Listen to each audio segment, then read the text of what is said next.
The firing range was large and bright. White lights hung from the ceiling. The walls were made of thick metal that could stop any bullet.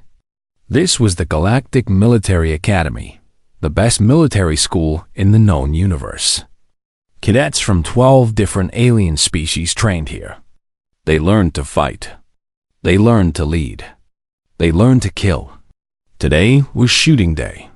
Una Park stood in line with the other cadets. She was the only human in the group. She was also the smallest. The other cadets were tall and strong. Some had 4 arms. Some had hard shells like armor. Some had claws that could cut through steel. Una had none of these things. She was just a small woman with dark hair and dark eyes. She looked like nothing special. The instructor, a tall blue alien named Cora, handed out the weapons. They were standard military pistols. Every soldier in the coalition used the same gun. It was designed for the Valori people. The Valori had 3 fingers on each hand. The gun fit their grip perfectly. Una took her weapon and looked at it. She had never used this exact model before. But a gun was a gun. She had used many guns in her life. Too many. The cadet next to her was named Tark. He was Montari. His people looked like giant insects. He stood 2 meters tall. His body was covered in hard black shell. His eyes were large and red. He looked at Una and made a clicking sound with his mouthparts. This was how his people laughed.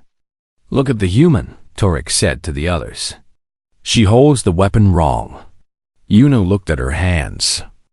She held the gun the way she had always held guns. Her thumb was high on the back. Her fingers wrapped tight around the handle. Her wrist was locked straight. This was how humans shot. This was how Earth taught its children. But it was not how the Valori shot. And since the Valori made the rules, everyone copied them. "Her shots will go everywhere," another cadet said. This one was Valori. His name was Dorn. His skin was pale green. He had 3 fingers on each hand, just like the gun was designed for. Humans cannot shoot. Everyone knows this. The other cadets laughed. They had all heard stories about humans. Humans were weak. Humans were slow. Humans came from a small planet at the edge of the galaxy. They were not important. Una said nothing. She had learned long ago that words were useless. Only actions mattered.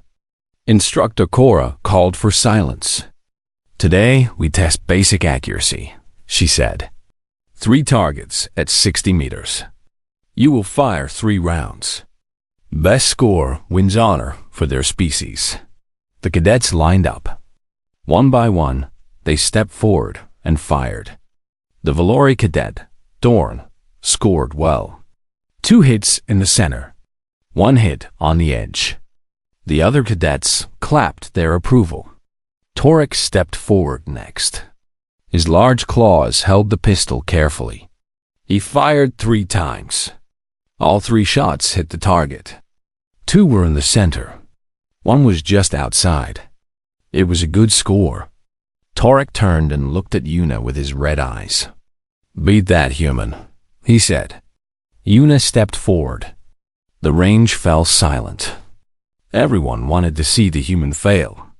It would be funny. It would prove what they all believed. Humans were nothing. She raised her weapon. Her grip was still wrong by their standards. Her stance was different too. She stood with her feet wide. Her knees were slightly bent. Her shoulders were forward. It looked strange. It looked amateur. She fired. 3 shots. So fast they sounded like one. Everyone looked at the target. 3 holes. All in the exact center. So close together they almost touched. The range was silent. Instructor Cora pressed a button. New targets appeared. These ones moved side to side. They were harder to hit. Una fired again. 3 shots. 3 perfect hits. More silence. Cora pressed another button. These targets appeared for only half a second before disappearing. They were the hardest test. Most cadets could not hit them at all. Una fired. 3 shots. 3 hits. 9 bullets. 9 perfect kills. Una lowered her weapon. Her face showed nothing. No pride. No joy. Just empty calm. She had done this many times before. It was easy for her. It was natural. The cadets stared at her. No one laughed now. No one made jokes about humans. High above the range, there was a small room with dark windows. This was the observation booth. Senior instructors watched from here. They studied the cadets. They looked for talent. Commander Barrick sat in this room. He was old. Very old. His body was covered in scars. He had 4 eyes, and all 4 were now focused on the small human woman below. Barrick had been a soldier for 60 years. He had fought in many wars. The worst was the First Contact War, 30 years ago. That was when the Coalition first met humans. That was when they learned what humans could do. Barrick remembered the siege of Titan Station. He remembered watching his soldiers die by the hundreds. He remembered the human defenders. Only 300 of them against 50,000 Coalition troops. The humans had won. He had never forgotten that day. He had never forgotten that fear. Now, watching Una Park shoot, he felt that fear again. "Computer," he said quietly. "Pull her complete file. Everything. Classified and unclassified." "Yes, Commander." Barrick leaned back in his chair. His old wounds ached. They always ached when he thought about humans. The galaxy had forgotten what humans were. They thought humans were weak because humans were small. They thought humans were harmless because humans talked about peace. They were wrong, and Barrick knew that soon everyone would remember why. The mess hall was loud and busy. Hundreds of cadets sat at long metal tables. They ate strange foods from their home planets. They talked and laughed. They made plans for the weekend. Una sat alone. This was normal for her. After what happened at the shooting range, the other cadets avoided her. They did not understand what they had seen. A small human woman had outshot everyone. It made no sense to them. So they stayed away. Safer that way. Una did not mind. She preferred silence. She looked at her food but did not eat. It was some kind of meat from a planet she had never heard of. It smelled strange. Everything in this place smelled strange. She thought about home, about Earth, about the gray skies of Seoul, about the underground city where she grew up. It was cold there, cold and dark and dangerous. But it was home. She missed it sometimes. A shadow fell across her table. Una looked up. Commander Barrick stood there. He was even more frightening up close. His skin was rough like old leather. His 4 eyes were yellow and tired. His body was covered in scars. Some scars were old. Some looked like they still hurt. "May I sit, Cadet Park?" His voice was deep and rough. "Yes, sir." Barrick sat down slowly. His joints made cracking sounds. He was old. Very old. Una could see the weight of years in his eyes. For a long moment, he just looked at her. He studied her hands, her eyes, the way she sat, the way she breathed. "You learn to shoot on Earth," he said finally. "Many humans learn on Earth, sir." "No." Barrick shook his head slowly. "Not like you. I know what I saw today. That was not normal training. That was something else." Una said nothing. She waited. "I was at Titan Station," Barrick said. 30 years ago. The First Contact War. Una's eyes changed slightly. Just for a moment. Then they were calm again. "I know about Titan Station, sir. Do you?" Barrick leaned forward. Do you know what it was like? We had 50,000 soldiers, the best in the coalition. We had ships. We had tanks. We had weapons that could burn through mountains. We thought it would be easy. Humans were new to space. Humans had small ships and old guns. We thought we would win in hours. He stopped. His yellow eyes were far away, seeing old memories. The humans had 300 defenders. Just 300. They held a small station on a moon of Saturn. We attacked with everything we had. Barak was quiet for a long time. We lost 8,000 soldiers in 6 hours. 8,000 against 300. Yuna watched him carefully. She could see the pain in his face. The memory still hurt him. The humans did not fight like anyone we had seen before, Barak continued. They did not run when they should run. They did not surrender when they should surrender.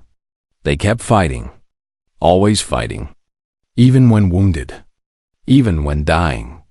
They fought until their last breath. He looked at Yuna directly. I killed one of them. A woman. She was smaller than you. I shot her 3 times. She fell down. I thought she was dead. I walked past her. He touched a scar on his arm. She was not dead. She grabbed my leg and stabbed me with a knife. Then she died. But she hurt me first. She made sure of that. Yuna nodded slowly. Earth teaches us to never give up. If we are going to die, we take our enemy with us. That is the way. Yes, that is the way. Barak's voice was soft now, almost sad. Your grip is not wrong, Cadet Park. The rest of the galaxy changed weapons to fit their bodies. Humans changed themselves to become weapons. Why are you telling me this, Commander? Barak stood up. His old body creaked and popped. Because some of the cadets here are angry about what you did today. They think you made them look foolish. They will try to hurt you. Let them try. Barak almost smiled. Almost. That is what I am afraid of, Cadet. When they attack you, you will hurt them. Maybe kill them. And then everyone will remember what humans are. Everyone will remember why they were afraid. He turned to leave, then stopped. I have seen what your people can do. I have seen Earth soldiers fight until their hearts stopped. I have seen them keep shooting with broken arms. I have seen them smile while bleeding to death, because they killed one more enemy before they died. He looked back at her with his 4 yellow eyes. The others think you are weak because you are small. They think you are harmless because you are quiet. They have forgotten the war. They have forgotten Titan. Maybe they should remember, Yuna said quietly. Maybe they should. Barak walked away. But they will not enjoy the lesson. Yuna watched him go. Then she looked down at her hands. They were small hands, soft-looking.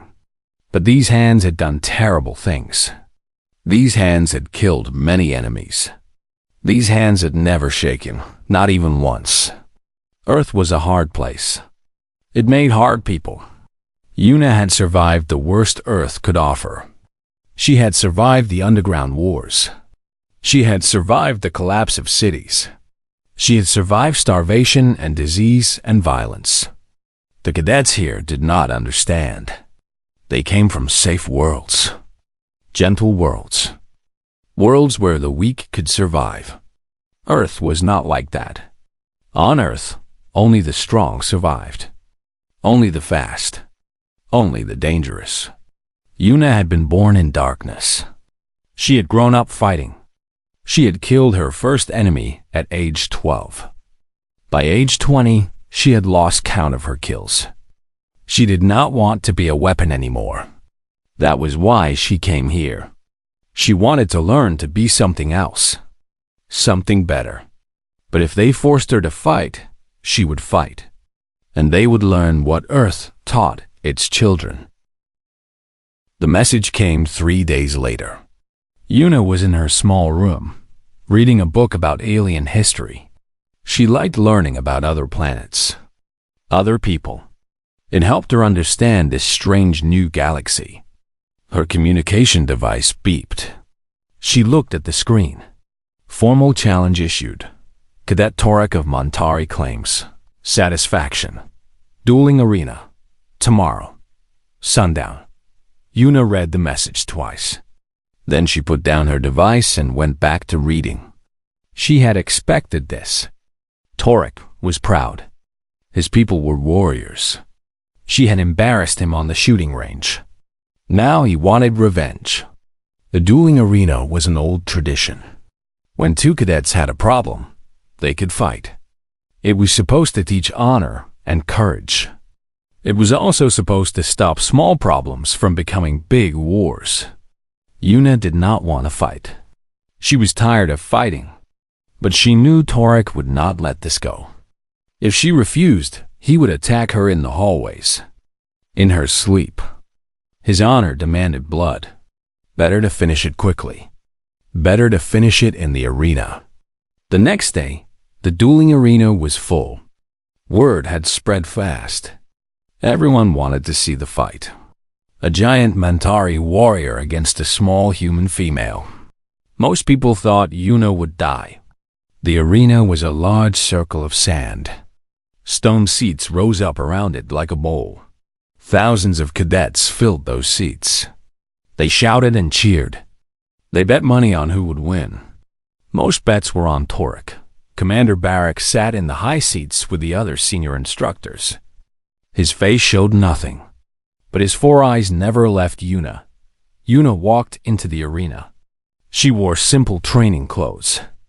Black pants, black shirt, no armor, no weapons. The rule said both fighters must start empty-handed. Torek entered from the other side. He was huge. His black shell gleamed under the bright lights.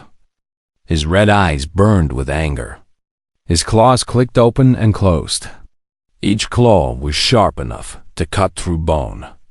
The crowd went silent. A judge stepped forward. She was an old Velori female. Her job was to make sure both fighters followed the rules. "This is a formal challenge," the judge said. Cadet Tarek claims satisfaction for insult to his honor. The fight ends when one fighter cannot continue or surrenders. Killing is permitted but not required. She looked at both fighters. "Do you understand?" "Yes," Tarek said. His voice was like grinding rocks. "Yes," Yuna said. Her voice was calm and quiet. "Begin." Tarek attacked immediately. He was fast for his size. Very fast. His claw swept through the air where Yuna's head had been. But Yuna was already moving. She had started moving before he did. Earth taught its children to read enemies, to know what they would do before they did it.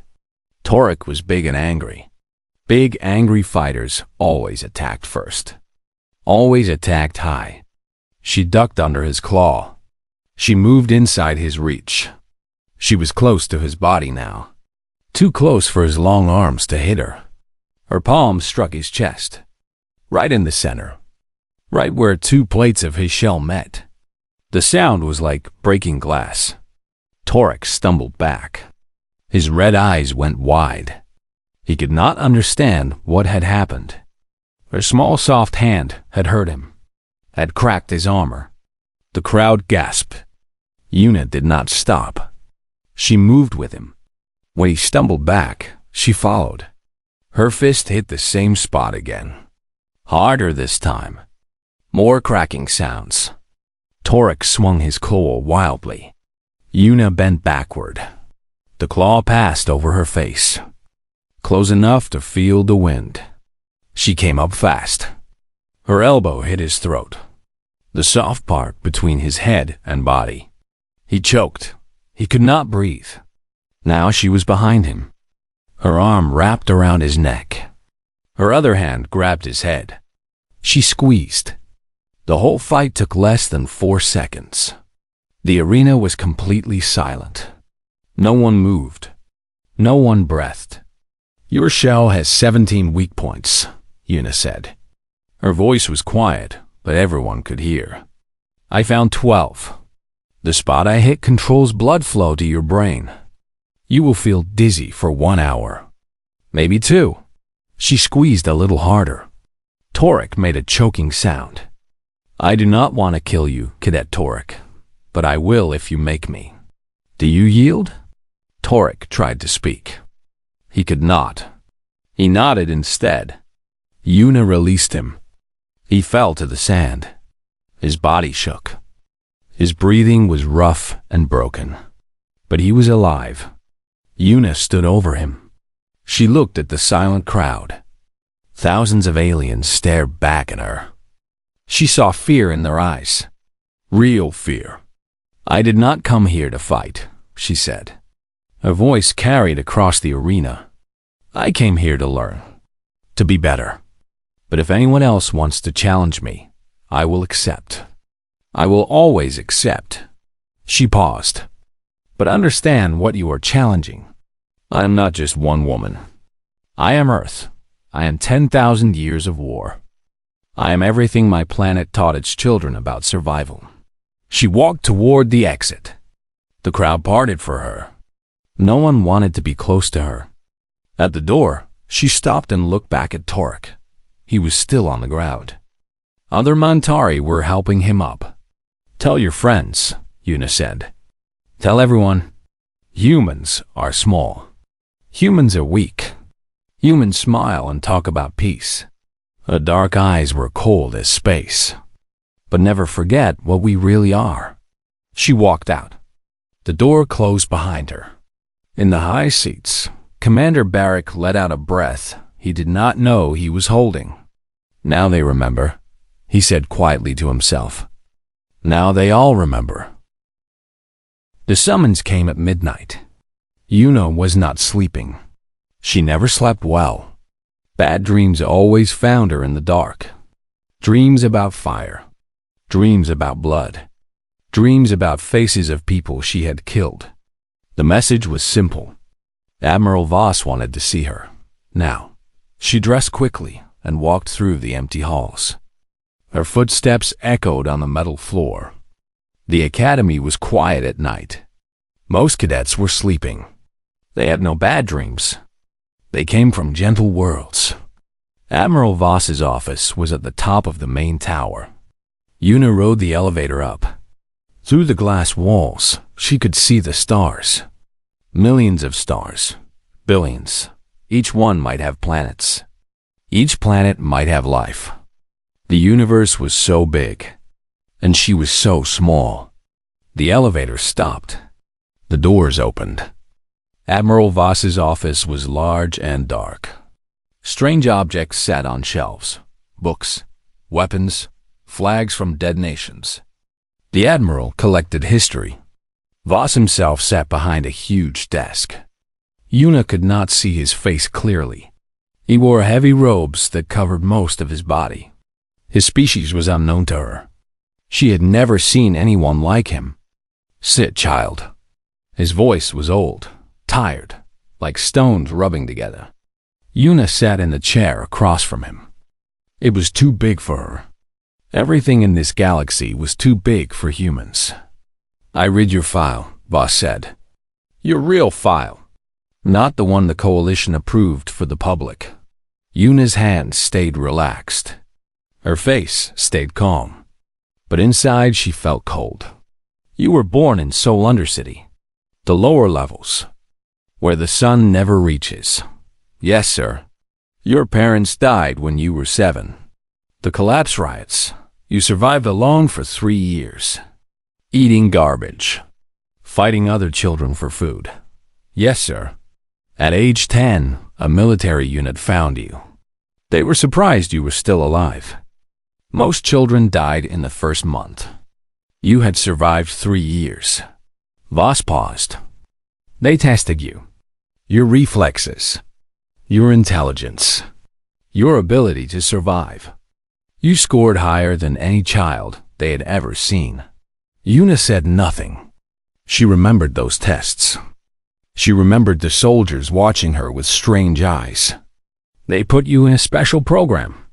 Training for the Earth Defense Course. You were the youngest recruit in history. 12 years old. 11, sir. My birthday was the week before. 11. Voss's voice was soft. They taught an 11-year-old child to kill. Earth was at war, sir. The coalition had invaded. Children had to fight or die. I chose to fight. And you were good at it. Yes, sir. I was very good at it. Voss was quiet for a moment. Papers rustled on his desk. By age 16, you had completed 30 combat missions. By age 20, you had more confirmed kills than soldiers twice your age. By age 25, you were leading special operations teams into enemy territory. He looked up at her. Even in the darkness, she could feel his eyes. Your last mission was classified at the highest level. The Outer Belt Incident. Officially, it never happened. But we know. A coalition research station was doing illegal experiments. Weapons experiments. Your team was sent to destroy it. Yuna's jaw tightened. Just slightly. She remembered that mission. She remembered what they found there. You completed the mission. The station was destroyed. But your entire team died. Every single one. You were the only survivor. I completed the mission, sir. Yes, you always complete the mission. Voss leaned forward. So tell me, Cadet Park, why are you here? A soldier like you could command armies. You could have any posting you want. Why pretend to be a simple student? Yuna was silent for a long time. When she spoke, her voice was different, smaller, younger. Because I am tired, sir. Voss waited. I have been fighting since I was 11 years old. I have killed more people than I can count. I have watched friends die. I have done terrible things in terrible places. She looked at her hands. Small hands. Soft hands. Killer's hands. I came here because I wanted to stop. I wanted to learn to be something else. Something that does not hurt people. Something that does not wake up screaming in the dark. You wanted peace. I wanted to try, sir. To see if peace was possible for someone like me. Voss nodded slowly. And yet, when Torek challenged you, you destroyed him in seconds. You did not hesitate. You did not hold back. He would have killed me otherwise, sir. Earth taught me many lessons. The first lesson was always the same. Survive first. Everything else comes after. Yes, that is the human way. Voss stood up slowly. He walked to the window. The stars reflected in the glass. There is a threat coming, Cadet Park, from beyond Coalition space. From the darkness between galaxies. Yuna felt cold again. Real cold this time. The Void Swarm, sir? Voss turned sharply. You know about them. I have heard rumors. And I have seen classified reports. My old commander owed me a favor. Then you know what is coming. An enemy that does not talk, does not negotiate, does not stop. They consume everything in their path. Planets, stars, civilizations. When will they arrive, sir? 6 months. Maybe less. Yuna closed her eyes. 6 months. 6 months of peace. That was all she would get. The coalition is not ready, Voss continued. Our armies have been at peace for 30 years. Our soldiers are soft. Our generals are old and slow. We will lose, unless... Voss turned back to face her. His eyes gleamed in the starlight. Unless we remember how to fight. Unless we find leaders who understand real war. Unless we find weapons that do not break. You want me to fight again. I want you to lead Cadet Park. The Coalition does not need another student. It needs what Earth spent 10,000 years creating. A survivor. A warrior. A weapon. Yuna opened her eyes. They were dark and empty. I came here to find peace, sir. I know. And I'm sorry. Voss's voice was gentle now, almost sad. But peace must be defended. And you are the best defender humanity has ever made. Yuna stood up. She walked to the window and stood beside the Admiral. Together, they looked out at the stars. Somewhere out there, in the darkness, death was coming. Death for everyone. Humans, aliens, everyone. 6 months, Yuna said quietly. Yes, then I have 6 months to prepare. She turned and walked toward the door. At the entrance, she stopped. Admiral? Yes? When the swarm comes, I will need soldiers I can trust. Soldiers who understand what real war looks like. You will have them. And ships. Good ships. Fast ships. Whatever you need. Yuna nodded. Then we might have a chance. A small chance. She walked out into the hallway. The door closed behind her. Admiral Voss stayed at the window. He watched the stars for a long time. He had asked a young woman to give up her dreams of peace. He had asked her to become a weapon again. It was cruel, but it was necessary. The Void Swarm was coming, and Yuna Park was the only hope they had. 6 months passed quickly. The Void Swarm arrived on a Tuesday. They came from the darkness between galaxies. Millions of black ships. Each ship was alive. Each ship was hungry. They moved like a wave of death across the stars. The Coalition fleet met them at the edge of known space. 2,000 warships. The biggest fleet ever assembled. Soldiers from 50 different species. The best technology the galaxy could build. It was not enough. Within the first hour, 300 Coalition ships were destroyed. The swarm adapted to every weapon, every tactic, every strategy. Coalition admirals shouted orders. Coalition soldiers died screaming. By the second hour, panic had spread through the fleet. Admiral Voss stood on the command ship. His name was the Eternal Vigilance. It was the biggest ship in the fleet. But even it was small compared to the swarm. Officers ran back and forth. Screens showed red warnings everywhere. The battle was being lost. Admiral, the left wing is gone. We lost contact with the 3rd Division. They are adapting to our shields. Voss watched the chaos. He watched ships explode like small stars. He watched soldiers die. Then he raised his old hand. Open communications, he said. All ships. All channels. The room went quiet. This is Admiral Voss. All Coalition forces. Listen carefully. I am transferring command. All tactical control now goes to Commander Yuna Park of the Earthship Hammer of Soul. Repeat. The human is now in command. Across the fleet, thousands of aliens heard these words. Confusion spread. A human? In command of everyone? Against an enemy that was killing them? Then a new voice came through the speakers. It was calm. It was cold. It was absolutely certain.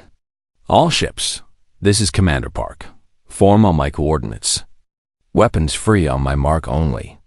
No one fires without my order. A pause. We are done running. It is time to show them what humanity learned in the dark. A single ship moved forward. The Hammer of Soul. It was not a pretty ship. It was covered in scars from old battles. Its crew was all human, veterans of a dozen wars. Yuna stood on the bridge. Her face was calm. Her eyes were empty. She was not Yuna anymore. She was something else. Something Earth had made long ago. A weapon. All ships form behind me, she said. Diamond pattern. Close formation. The surviving fleet began to move. Ships from 50 species. All following one human woman. Commander, the swarm is approaching. 20,000 units. I see them. Una studied the tactical screen. She saw patterns. She saw weaknesses. She saw things other commanders had missed. When I was young, she said quietly, my teachers told me about the old wars on Earth. Humans fighting humans for 10,000 years. We got very good at killing each other. The bridge crew watched her. The swarm adapts to tactics. They learn from patterns. So we will not give them patterns. We will give them chaos. Human chaos. She started giving orders. Group 1. Suicide, run toward the swarm center. Do not actually hit them. Pull up at the last moment. Group 2. Hide behind that asteroid field. Wait for my signal. Group 3. Act like you are retreating. Draw them toward the gas giant. The orders made no sense. Each group seemed to be doing something different. Something crazy. But Una saw the whole picture. She was playing a game the swarm had never seen. A human game. Group 1 charged forward. The swarm moved to meet them. At the last second, Group 1 turned away. The swarm followed. They were fast, hungry. They flew right into Group 2's trap. Hidden ships appeared from the asteroids. They fired everything at once. Thousands of swarm units died. The swarm adapted. They started looking for hidden enemies. But Group 3 was already behind them. Running away. Looking weak. Looking scared. The swarm chased them. Fast and eager. They did not see the gas giant. They did not understand what Una had planned. Now, Una said, every ship in Group 3 fired special weapons into the gas giant's atmosphere. The gas caught fire. A wave of flame swept across space. It hit the swarm from behind. More thousands died. The battle continued for hours. Una never stopped giving orders. Never stopped thinking. Never stopped adapting. She sent ships on attacks that were actually traps. She made traps that were actually attacks. She created confusion. Beautiful, terrible confusion. The swarm could adapt to tactics, but they could not adapt to no tactics. They could not understand an enemy that changed every second. An enemy that seemed crazy. But Una was not crazy. She was human. And humans had been fighting wars since before they could write. 10,000 years of practice. 10,000 years of learning how to kill. The swarm had never met anything like humanity. By the end of the battle, the swarm was broken. Their ships drifted dead in space. The survivors fled into the darkness. Running away. For the first time ever, running away. The coalition had lost many ships. Many soldiers. But they had won. They had beaten an enemy that had never been beaten. On the bridge of the Eternal Vigilance, Admiral Voss stared at the final numbers. He could not believe what he saw. A communication request appeared. He accepted it. Una's face filled the screen. She looked tired. So tired. There were dark circles under her eyes. Her hands were shaking slightly. But she was alive. And they had won. Admiral, she said. The swarm is running. What are your orders? Voss looked at her for a long moment. This young woman who had saved everyone. This weapon who had wanted to be human. Rest, Commander. You have earned it. Una almost smiled. Almost. I do not know how to rest, sir. I never learned. Then learn. That is an order. The communication ended. Across the coalition, word spread. The humans had won the battle. One human woman had commanded the entire fleet and defeated an unstoppable enemy. Everyone remembered what humans were. Everyone remembered why they were afraid. But this time, they were also grateful. 3 days later, Una sat alone in her quarters on the Hammer of Soul. The ship was quiet. Most of the crew was sleeping, recovering. She looked out her window at the stars. So many stars. So much darkness between them. She thought about everything she had done. Everything she had lost. Everyone who had died so she could live. A long time ago, she had wanted peace. She had wanted to stop being a weapon. To be something better. Maybe someday she would find that peace. Maybe someday she could rest. But not today. Today she cleaned her pistol with careful hands. She checked her weapons. She read reports about where the swarm might strike next. Because Earth had taught her one final lesson. The hardest lesson of all. Peace is beautiful. Peace is precious. But peace must be protected.